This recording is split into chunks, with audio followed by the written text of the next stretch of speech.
Hi, for this video, I am going to review Black Widow, a sad, funny journey through grief for people who normally avoid books with words like journey in the title by Leslie Gray Streeter. I listened to the unabridged audio edition published by Hachette Audio. The print version was published by Little Brown and Company in March of this year, 2020. I got the audio version from my local library. I honestly don't know what made me select this book. I'm not sure if it's because I saw it on my audio new releases, you know, the little banner that they have on Audible as to releases that are coming out. I don't know if I saw it on my library, but I am sometimes drawn to grief books because I've gone through so much grief recently in the last couple of years. And, you know, it's comforting to know that you're not alone in your struggles. I also have been leaning towards books that are tear-jerkers right now. You know, grief, tears. When I first started listening to the story, it sounded familiar to me. Her husband, Scott, passed away suddenly one night at 44, and all of a sudden she was thrust into widowhood while trying to adopt their son, who they had been fostering for like the last year or two.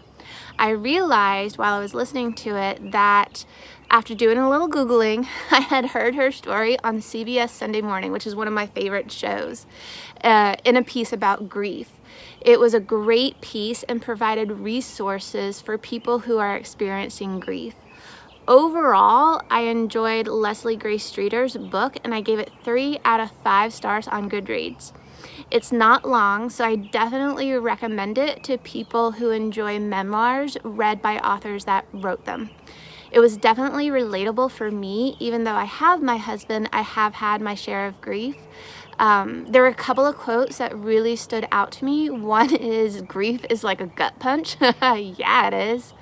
And also, healing is like putting eyeliner on a baby. And I can definitely relate to that. Over the last couple of years, trying to heal from grief has been ugly at times. The book is short and heartfelt and definitely, like I said, brought up my own feelings of grief, and I felt myself getting teary-eyed near the end of the book.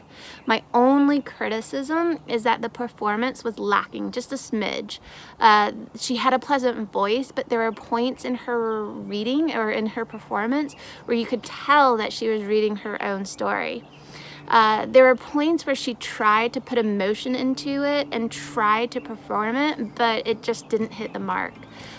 So again, 3 out of 5 stars. I really enjoyed it, and I recommend it to other people who like audio memoirs read by the author. Thanks, guys.